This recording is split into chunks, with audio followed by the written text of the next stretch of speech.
छोटी छोटी बातों का ध्यान रखना है, बाकी आप सब अच्छे, सब एकदम फर्स्ट क्लास, कोई कष्ट नहीं, कोई समस्या नहीं, एकदम आनंदित हैं, मन प्रफुल्लित है, शरीर एकदम शुद्ध है, सब पवित्र है, रोग कष्टों से मुक्त है।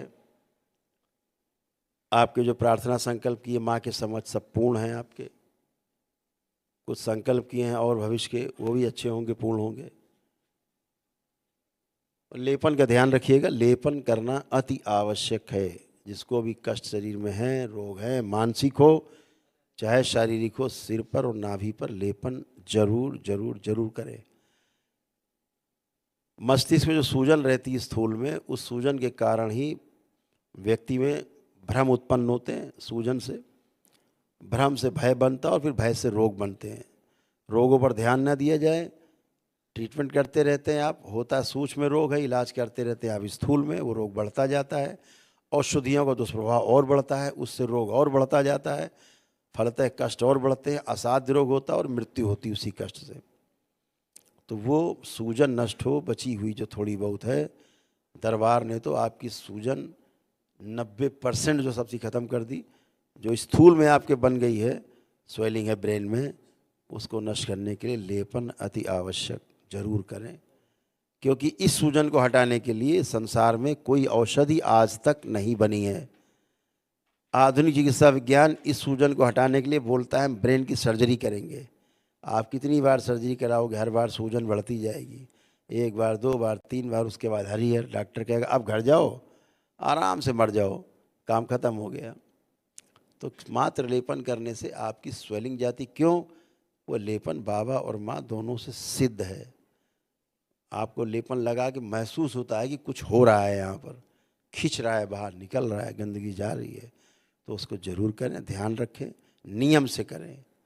जिनको संतान वगैरह में समस्याएं हैं, उनको दरबार बोलता है कि वो भी पति पत्नी दोनों लेपन करें और उसके बाद ही संतान उत्पत्ति की ओर आगे बढ़ें, ताकि जो भी जननांग हैं, प्रजनन अंग हैं, जो प्राइवेट पार्ट्स हैं, शुद्ध हों, पवित्र हों, मन पवित्र हो, शरीर पवित्र हो, ताकि जो उस शरीर उत्पन्न हो, जीवन आए, उसमें वो भी निरोगी हो, स्वस्थ रहे और सुंदर हो। इसलिए माता पिता का स्वस्थ रहना शारीरिक और मानसिक और आध्यात्मिक रूप से आवश्यक है। तभी आने वाली संतान भी सुंदर और स्वस्थ होगी। वो जरूर ध्यान रखना है। और आपने जो भी प्रार्थना संकल्प किए सब पूरे हैं। अब कोई एक भी व्यक्ति के अंदर, किसी के भी अंदर ना तो कोई नकारात्मक विचार है, ना कोई गंदगी है, ना सेक्सुअल थॉट है, ना बहन बेटियों को देख के कोई गंदे विचार आ रहे हैं, सब चले गए। ना पितर आपको दिख रहे हैं। अब आप किसी, चाहे कल ही किसी की मृत्यु को ना हुई हो, आज आप आँख बंद करके देखेंगे तो उसका चेहरा नहीं दिखेगा। क्यों? मुक्ति हो गई। तमाम हमारे पितरों की, रोगों की, उनकी मृत्यु के समय की कष्टों की स्मृतियाँ रहती हैं, वही रोग के रूप में बाद में प्रस्फुटित होती हैं, पैदा होती हैं। उनसे भी कष्ट होता है, उनके रोग कष्ट, उनके भोग आप में आने लगते हैं। आप उनसे भी मुक्त हुए। आपने भगीरथ का काम किया, जो अपने पितरों की मुक्ति कराई, इसका पुण्य आपको अलग से प्राप्त होता है कि उनकी आपने मुक्ति कराई है, वो सब मुक्ति पाए, शिवलोक की ओर गए। ये बहुत बड़ा पुण्य का काम आपने किया है। तो ये भी आप कर पाए, जो भगीरथ ने किया था कभी वो आप कर पाए। नहीं, इनकी मुक्ति नहीं होती। इनको आपको जैसे थे जीवन में वैसे बेहोशी में है। जैसे बेहोशी में मरे तो मरने के बाद भी आपको पहचानते नहीं। आपको लगता हमारे तो चाचा थे, हमारे तो काका थे, हमारे तो पिताजी थे। पहचानते ही नहीं आपको कौन पिता। शरीर पिता था जो मर गया, जल गया, नष्ट हो गया, बह गया पानी में, जल में, नहीं बचा पिता। अब जो बचा है वो स्वतंत्र जीवन है। वो कहीं जाएगा, कहीं जन्म लिया था लाखों जगह पहले, और आगे लाखों बार जन्म लेगा। वो आपका पिता नहीं है। पिता जो था वो जल गया, गया गंगा जी में बह गया, समर्पित हो गया सृष्टि को, जहाँ से बना था वो गया। तो उसके प्रति जो मोह था वो भी आप में नष्ट हुआ। तो आप उस जीवन के प्रति मोह जो आता है उससे दूर रहें। वो आपका पिता नहीं है। जो बचा हुआ है वो आपका पिता नहीं है। वो किसी का पिता नहीं, वो किसी का पुत्र नहीं, किसी का संबंधी नहीं। वो स्वतंत्र है। जीवन स्वतंत्र रहना चाहता, स्वतंत्र ही आगे अपने स्मृतियों के आधार पर जन्म लेगा। तो इसको ध्यान रखना है, लेपन करना है। और दरबार में सिद्ध अगियारी रहती है, अपने घर में अतिरिक्त रखें ज़्यादा से ज़्यादा। जब भी मेरे द्वारा कोई अनुष्ठान कराया जाता है लाइव, या मेरे द्वारा कोई किसी प्रकार के संकल्प कराए जाते हैं लाइव, उस समय अपनी सिद्ध 11 घर में जरूर जला दें, जरूर करें।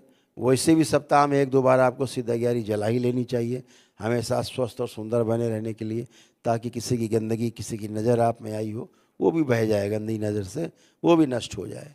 अगर आपके फैक्ट्री, दुकान है, कोई बड़ा संस्थान है जहाँ बहुत से लोगों को रोज़ आना जाना है या बहुत लोग एक साथ काम करते हैं, वहाँ तो आपको रोज़ जलाना चाहिए सिद्ध 11 अवश्य, क्योंकि सबकी गंदगी, नगियाहों की गंदगी, उनके पितरों की गंदगी उनके साथ होती है, वो चलते जाते हैं, छूटती जाती है। जब आप बहुत समय तक नहीं करते तो वो धीरे धीरे इकट्ठी होती जाती, वो आपके काम में अवरोध पैदा करती। तो आप जलाते रहते, रोज़ का रोज़ गंदगी साफ होती जाती, आपका कार्य, आपका व्यापार, आपकी नौकरी तीव्र गति से काम करते हैं आप, कोई अवरोध नहीं होता है। दरबार ने आप सबका आत्मविश्वास बढ़ा के रखा है, आपको भाव दे रखा है, हम सब काम अच्छे से कर सकते हैं, सबकी स्मरण शक्ति अच्छी की है, विचार शक्ति अच्छी की है, सोचने की शक्ति दी है, बुद्धि सबकी खुल गई, जो बंदी रहती थी, आधी बेहोशी बनी रहती थी खास तौर से, वो सब खुल गया। तो सब प्रार्थना संकल्प आपके पूर्ण हैं, आप अच्छे से जीवन जिए, दरबार से जुड़े रहें। शनिवार की रात में होने वाली, जैसे कल आपने किया रात में संकल्प, शनिवार की रात में जो भी एक दिवसीय अनुष्ठान कर चुके लोग हैं, जिन्होंने किए हैं अनुष्ठान एक दिवसीय वनडे किया है, वो शनिवार की ध्यान जो संकल्प है रात की जरूर करें, प्रार्थना संकल्प। और रविवार को प्रातःकाल भी ध्यान साधना जो होती है सुबह 10 बजे से, उसको जरूर भाग लें, उसमें जीवन भर सुखी सुख रहेगा। बाकी लोग जो जुड़े हुए हैं वो लोग मंगलवार की जो संकल्प होता है वो लोग करें, और ध्यान साधना कर सकते हैं रविवार को जुड़ करके। लेकिन जब ध्यान साधना करते ध्यान रहे, सिद्ध 11 जरूर जला लें, इसका ध्यान रखें। जो नहीं दरबार से जुड़े हैं, ध्यान साधना पहली बार कर रहे हैं या पहली बार जुड़े हैं, सिद्ध 11 जरूर जला के करें, नहीं तो उन्हें कष्ट होते हैं, क्योंकि ऊर्जा होती नहीं, जो कष्ट बाहर निकाल सके तो फंसे रहते हैं, तो उन्हें लगेगा कष्ट हो रहा है। तो ध्यान साधना में लेकिन जुड़े रहें, सिद्ध 11 का प्रयोग करें, ताकि आपको आनंद मिले। और आनंद यात्रा भी बताई गई है, इसी 14 जुलाई को दरबार में आनंद यात्रा आप करेंगे। आनंद दरबार में आनंद दरबार लगेगा 14 जुलाई को, सभी लोग सुन लेंगे जो आनंद दरबार से जुड़े रहना चाहते हैं, आनंद दरबार ज्वाइन कर रहे हैं, वो आने वाली 14 जुलाई को, जो बोलने सही है ना, हाँ, तो आने वाली 14 जुलाई को सभी लोग ध्यान रखेंगे, आनंद दरबार लगेगा कानपुर में ही, तो उसमें सभी लोग जो लोग भाग ले सकते हैं सब लोग भाग लेंगे। इसके अलावा आने वाली जो 29 जुलाई है, उस दिन गुरु पूर्णिमा है, वर्ष में एक बार आती है। बाबा के प्रति कृतज्ञता व्यक्त करने के लिए दरबार के सभी भक्त और शिष्य इकट्ठे होते हैं, उत्सव मनाया जाएगा। 29 तारीख से और 30 तारीख में जो दीक्षा का कार्यक्रम होगा, 29 में दीक्षा का कार्यक्रम है, तो उसमें सभी लोग उपस्थित होंगे। जो तंत्र दीक्षा के आखिर गहरे लेवल में हैं, 10वें और 15वें लेवल के आसपास जो ट्रैवल कर रहे हैं, उनको अगले चरण में ले जाने के लिए, जो 10 और 15 के बीच में ट्रैवल कर रहे हैं और जो पीछे 1 से 10 के बीच में ट्रैवल कर रहे हैं, सभी को अगले उनके पड़ाव में ले जाने के लिए, अगले चरण में ले जाने के लिए चयन होगा, ताकि वो अगला चैनल पार कर सके, चरण पार कर सके सभी का। और दीक्षा का भी कार्यक्रम संपन्न होगा, सबसे मिलना भी होगा। और ये कार्यक्रम जो गुरु पूर्णिमा पर्व है, ये 4 दिन मनाया जाएगा, 29 तारीख, 30 तारीख, 31 तारीख और 1 तारीख को समापन होगा। 1 तारीख को दोपहर के बाद, भंडारे के बाद समापन होगा। भंडारा आपका चलता ही रहता है यहाँ नित्य प्रति। तो सभी उत्सव होंगे, कुछ अनेक संत यहाँ पर जो देश के नामी गिरामी संत हैं, वह भी इस बार पूर्णिमा उत्सव में शामिल होंगे, ऐसी हम आशा करते हैं।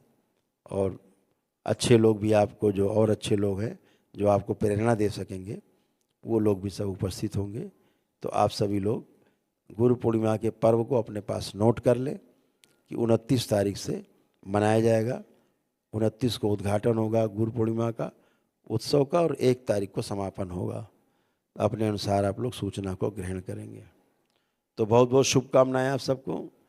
आप सभी लोग इसी प्रकार दरबार से जुड़ करके अपने प्रार्थना संकल्प के माध्यम से, अपनी ध्यान साधना के माध्यम से अपने को और अपने परिवार को स्वस्थ रखें, सुखी रखें, आनंदित रखें, मस्त रखें, स्वयं भी मस्त रहें, स्वस्थ रहें और सुखी रहें।